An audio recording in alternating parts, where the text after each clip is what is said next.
आजिर विषयवस्तु होची चालाक लोक किपरि चिन्हिबे। हेले आपण चालाकी को सहजरे बुझी पारिबे और दूरे रही पारिबे। एहा एथिपई कुहा जाउची कि जणे स्वार्थी व्यक्ति को मध्य चालाक कुहा जाए आ एक बुद्धिमान व्यक्ति को मध्य चालाक कुहा जाए। एक स्वार्थी व्यक्तिर केउ गुण को देखि ताकू चालाक कुहा जाए। जो मनीष बिना कारण मनोरंजन पाई अबा निज खराब उद्देश्य को पूरण करिया पाई अबा निज फायदा पाई दुई लोकंक भितर झगड़ा कराउथाए और तांको ना मध्य मझिरे न आसु आ से सहजरे खसी पारिबे एपरि करुथुवा लोकंकु मध्य चालाक कुहा जाए। जो मनीष निज जिनिस सुरक्षित रखिथाए और अन्य जिनिसर व्यवहार करथाए एपरि लोकंकु चालाक कुहा जाए। जो व्यक्ति मिछ कही अन्य को भ्रमित करी फुसुलाई निज काम करै नै थाए तांको चालाक कुहा जाए। जो व्यक्ति अन्य ठारू नेबा जानि थाए किंतु केबे काहाकु किछि देबाकु पड़िले बहाना करिबाकु लागि थाए एपरि लोकंकु चालाक कुहा जाए। जो व्यक्ति निज स्वार्थ को पूरा करिया पई तीक्ष्ण उपाय रे मस्तिष्कर व्यवहार करिथाए तांको चालाक कुहा जाए। जो लोक निज काम हासिल करिया पई अन्य को बोका बनै थांदी एमिति लोकंकु चालाक कुहा जाए। आ एमिति लोकंकु ठारू दूरे रहिया पई कुहा जायछि एमिति लोकंकु चिन्हिबा पई कुहा जायछि। तेबे एपरि चालाक लोकंकु किपरि चिन्हिबे चलंतु जानिबा चाणक्यंक चाणक्य नीतिरु। आपण जेबे चालाक व्यक्ति सह भेट करिवे से निज विषय कम और आपणक विषय अधिक कथा हेबे आ आपण खुशी होई जिवे। एहिपरि से आपणक विषय सब किछि जानि नेबे हेले निज विषय किछि कहिबे नाही। चालाक व्यक्ति सुजोगर फायदा निश्चय उठै थांदी जितिबार कोनसी सुजोग हातरु जीवाकु दियन्ते नाही। चालाक व्यक्ति आपणक द्वारा काम करि नेबे किंतु जेबे आपण तांको ठारू किछि काम करिबा पई चाहिबे तो कोनसी बहाना करि चली जिवे। चालाक व्यक्ति खर्च करने समय बहुत टंका थिबार नाटक करेंगे किंतु प्रकृत खर्च आपण ठारू करदेवे और निज टंका सुरक्षित करने। एक नियंत्रित करुवा व्यक्ति आपण को संपूर्ण भावे निज अख्तियार को नहीं जाती। प्रभाव में आपण एहिपरि बस हो जाती कि जदि से कहिबे कि आपण निज परिवार ठारू दूरे हो जातु तो आपण निज परिवार ठारू दूरे जिवे। से आपण को तांको जेउ काम करिया पई देबे आपण मध्य ताहा करदेवे। जेबे आपण को निज पसंद ना पसंदर अनुभव हेबो नाही आपण आउ कहार इशारा रे करबा को लागिबे तो बुझिबे कि आपण तांको नियंत्रण रे अछंती तो आपण तांको नियंत्रण तांको इच्छा अनुसार काम न करी आराम रे रही परिबे। एठारे एही कथा को साधारण भावे परिभाषित करा जायछि नचेत आहुरी लक्षण भी अछि जेंथि पई आपण तांको जानि परिबे और निजको बंचाई परिबे। आचार्य चाणक्य कहिसंती कि सबु बेले सत्य कहतु शुद्ध और सरल जीवन बंचतु तासह सावधान मध्य रुहतु। बात्या चक्रपातर माड़ हेउ कि मनुष्यर प्रहार हेउ जो वृक्ष सीधा अटल होई छिड़ा होई थाए से सर्वप्रथमे खसी पड़ी थाए किंतु जहाकू झड़ बात्या सामने नईबा आसी जाए से बंची जाए। सत्य मार्ग रे अटल रहिबा उचित किंतु दुष्ट मानक ठारू बंचिबा पई समय साथी ढलिबा आसीबा दरकार। सावधान हेबार कला शिखिबा आवश्यक। लहुणी रे अल्प लुण मिसिले तार गुण को खराब करे नाही बरं ताहा सह मिसी ताकू नष्ट हेबारु बंचाई थाए। एहिपरि एक सचोट और सरल मनुष्य को निज स्वभाव रे किछि चतुरता एवं किछि सावधानी रखिबा आवश्यक। चाणक्य कहिसंती तांकर एही नीति गुडी को आपणांतु भाग्य आपे बदली जिवो। आचार्य चाणक्य कहिसंती कि एही दुनिया रे एमिति कहार घर अछि जहाँ पर कौनसी कलंक नहीं।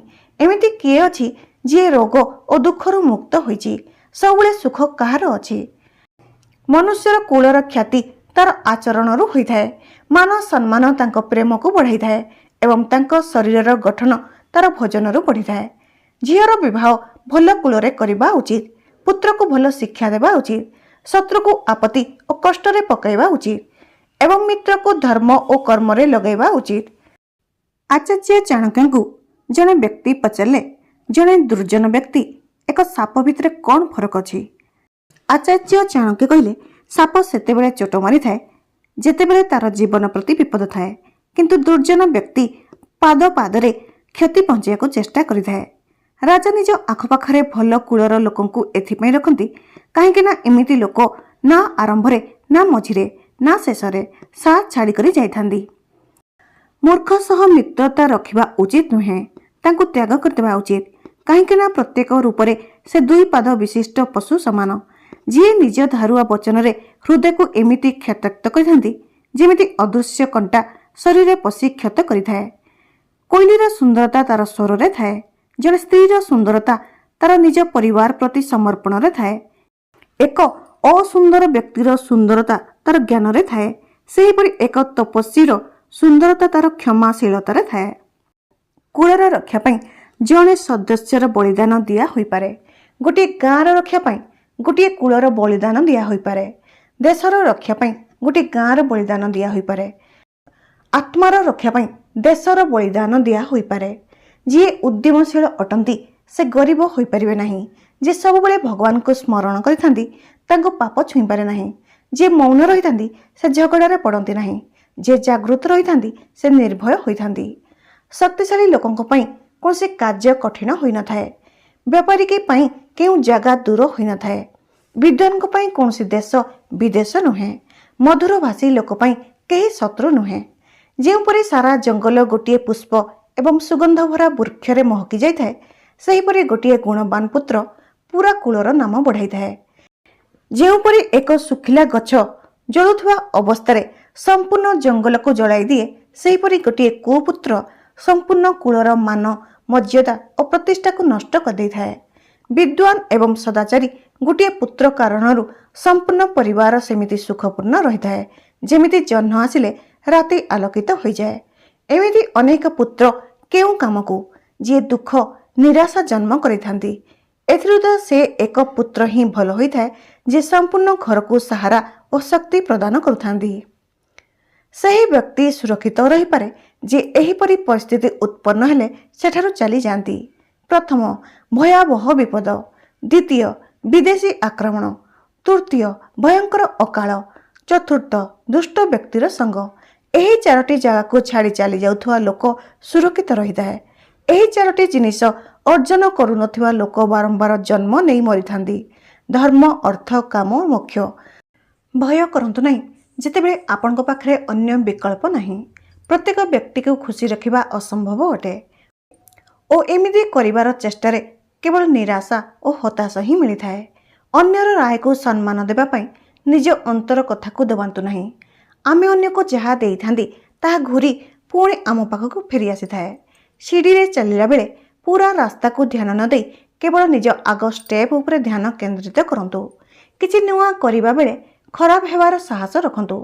ନିଜର ଧ୍ୟାନ ପ୍ରଥମେ ରଖନ୍ତୁ, କାହିଁକି ନା ଆପଣ ଖାଲି କପ୍ରେ ଅନ୍ୟ କାହାକୁ ଭରି ପାରିବେ ନାହିଁ। ଯେତେ ସମୟ ସେହି ଜିନିଷ ପାଇଁ ଦିଅନ୍ତି ଯାହା ଆପଣଙ୍କ ପାଇଁ ନୁହେଁ, ସେତେ ହିଁ ଆପଣ ସେହି ଜିନିଷକୁ ଟାଳିଥାନ୍ତି ଯାହା ଆପଣଙ୍କ ପାଇଁ ହୋଇଥାଏ। ଯଦି ଆପଣ ନିଜ ମସ୍ତିଷ୍କକୁ ସଫା କରିବେ ନାହିଁ ତ ହାତରେ ଧରିଥିବା ଜିନିଷ ତଳେ ପକାଇଦେବେ। କୌଣସି ସମସ୍ୟାର ସମାଧାନ ଖୋଜିବା ପୂର୍ବରୁ ନିଜ ବନ୍ଧୁକୁ ସମସ୍ୟା ବିଷୟରେ କୁହନ୍ତୁ ନାହିଁ। ସେ କେତେ ବି କଠିନ ହୋଇଥାଉ ନା କାହିଁକି। ଆପଣଙ୍କ ପାଖରେ ଧ୍ୟାନର ଅଭାବ ଅଛି କିନ୍ତୁ କ୍ଷମତାର ନୁହେଁ। ଆପଣଙ୍କ ପାଖରେ ନିରନ୍ତରତାର ଅଭାବ ଅଛି କିନ୍ତୁ କୌଶଳର ନୁହେଁ। ଆପଣଙ୍କ ପାଖରେ ରଣନୀତିର ଅଭାବ ଅଛି, ସାଧନର ନୁହେଁ। ଆପଣଙ୍କ ପାଖରେ ଅନୁଶାସନର ଅଭାବ ଅଛି କିନ୍ତୁ କ୍ଷମତାର ନୁହେଁ। ଆପଣଙ୍କ ଭବିଷ୍ୟତ ଆପଣଙ୍କ ହାତରେ ଅଛି ଓ ଆଶଙ୍କା ଆପଣଙ୍କ ମସ୍ତିଷ୍କରେ। ନିଜର ସମ୍ମାନ କରନ୍ତୁ, କାହିଁକି ନା ଲୋକେ ଦେଖିପାରିବେ କି ଯଦି ଆପଣ ନିଜର ସମ୍ମାନ କରୁନାହାନ୍ତି ତ ସେ ଆପଣଙ୍କର ସମ୍ମାନ କରିବେ ନାହିଁ। କାମ କରିବା ଓ ପଶ୍ଚାତାପ କରିବା ଠାରୁ ଭଲ ହୋଇଥାଏ କି କିଛି ନ କରିବା ଓ ପଶ୍ଚାତାପ କରିବା। ବାହାନା ଆଜିକୁ ସହଜ କରିଥାଏ କିନ୍ତୁ କାଲିକୁ କଠିନ କରିଦିଏ। ଅନୁଶାସନ ଆଜିକୁ କଠିନ କରିଥାଏ କିନ୍ତୁ କାଲିକୁ ସହଜ କରିଦିଏ। ସର୍ବଶ୍ରେଷ୍ଠର ଆଶା କରନ୍ତୁ କିନ୍ତୁ ସବୁଠାରୁ ଖରାପ ପାଇଁ ଯୋଜନା କରନ୍ତୁ। ଲୋକଙ୍କୁ ହରାଇବା ପାଇଁ ଭୟ କରନ୍ତୁ ନାହିଁ, ବରଂ ନିଜକୁ ହରାଇବା ପାଇଁ ଭୟ କରନ୍ତୁ, କାହିଁକି ନା ଆପଣ ପ୍ରତ୍ୟେକଙ୍କୁ ଖୁସି କରିବା ପାଇଁ ଚେଷ୍ଟା କରୁଛନ୍ତି। କାଲି ଉପରେ ଟାଳିବା ଆପଣଙ୍କ ଦୁର୍ବଳତା ଅଟେ। ସମସ୍ତେ ସଂଘର୍ଷକୁ ଛାଡ଼ିବାକୁ ଚାହୁଁଛନ୍ତି, ଏହା ଜାଣିବା ବିନା କି ସେଥିରେ ଚରିତ୍ରର ନିର୍ମାଣ ହୋଇଥାଏ। ନିଜ ଉପରେ ଦୟା କରିବା ବିପଦପୂର୍ଣ୍ଣ ହୋଇଥାଏ, ଏଥିରୁ ଦୂରେଇ ରୁହନ୍ତୁ। ଏହି ଦୁନିଆରେ କାହା ଉପରେ ଅଧିକ ନିର୍ଭର ରୁହନ୍ତୁ ନାହିଁ, କାହିଁକି ନା ଏପରିକି ଆପଣଙ୍କ ଛାଇ ବି ଆପଣଙ୍କୁ ଅନ୍ଧାରରେ ଛାଡ଼ି ଦେଇଥାଏ। ଯେବେ ଆପଣ ପରିପକ୍ୱ ହୋଇଯିବେ ତେବେ ଯାଇ ବୁଝିବେ କି ଚୁପ୍ ରହିବା ନିଜ କଥା ପ୍ରମାଣ କରିବା ଠାରୁ ଅଧିକ ଶକ୍ତିଶାଳୀ ହୋଇଥାଏ। ସୀମାର ଅଭାବ ସମ୍ମାନର ଅଭାବକୁ ଆମନ୍ତ୍ରିତ କରିଥାଏ। ଏହିପରି ପରିଶ୍ରମ କରନ୍ତୁ ଯେପରି ଆପଣଙ୍କ ପଛରେ କେହି ଠିଆ ହୋଇନାହାନ୍ତି। जदि आपण सबुबले एही कथार चिंता करुछंती कि लोके आपणक विषय कौन भावुछंती तो एही जीवन आपणकर नुहे।